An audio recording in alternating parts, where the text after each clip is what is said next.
ଶୀତ ଭାଙ୍ଗିଲା ସମସ୍ତ ରେକର୍ଡ। ନୂଆବର୍ଷ ଯାଏ ନିସ୍ତାର ନାହିଁ, କୁହୁଡ଼ି ପାଇଁ ସତର୍କ ସୂଚନା ଜାରି। ଶୀତରେ ଥରୁଛି ପୁରା ରାଜ୍ୟ। ଉଦୟଗିରିରେ ରାତି ତାପମାତ୍ରା 4 ଡିଗ୍ରୀ ସେଲସିୟସ୍ ତଳକୁ ଖସିଛି। 13 ସହରରେ ପାରଦ 10 ଡିଗ୍ରୀ ତଳକୁ ରହିଛି। ତେବେ ନୂଆବର୍ଷ ପରେ ରାତ୍ରି ତାପମାତ୍ରା 2ରୁ 3 ଡିଗ୍ରୀ ବଢ଼ିପାରେ ବୋଲି ପାଣିପାଗ ବିଭାଗ ଆକଳନ କରିଛି।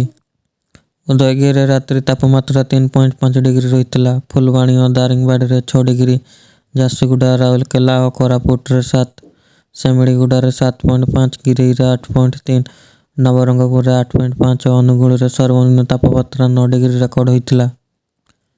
ସୋମବାର ଫୁଲବାଣୀରେ 7 ଡିଗ୍ରୀ, କୋରାପୁଟ, ଝାରସୁଗୁଡ଼ା, ରାଉରକେଲାରେ 8 ଓ ନବରଙ୍ଗପୁରରେ 9 ଡିଗ୍ରୀ ରହିପାରେ। ମଙ୍ଗଳବାର ଭଦ୍ରକ, ବାଲେଶ୍ୱର, ସୁନ୍ଦରଗଡ଼, ସମ୍ବଲପୁର, ଅନୁଗୁଳ, ଢେଙ୍କାନାଳ, କଳାହାଣ୍ଡି, କନ୍ଧମାଳ ଓ ନୟାଗଡ଼ରେ ଘନ କୁହୁଡ଼ି ଦେଖାଯିବ ବୋଲି ପାଣିପାଗ ବିଭାଗ ପୂର୍ବାନୁମାନ କରିଛି। ଉତ୍ତର ଓଡ଼ିଶା ଓ ଆଭ୍ୟନ୍ତରୀଣ ଓଡ଼ିଶାର ଅନେକ ସ୍ଥାନରେ ମଧ୍ୟମ ଧରଣର କୁହୁଡ଼ି ଦୃଶ୍ୟମାନ ହୋଇପାରେ। ବୁଧବାର ଓ ଗୁରୁବାର ଏହିସବୁ ସ୍ଥାନରେ ଘନ କୁହୁଡ଼ି ମଧ୍ୟ ରହିବ ବୋଲି ସତର୍କ ସୂଚନା ଜାରି କରାଯାଇଛି।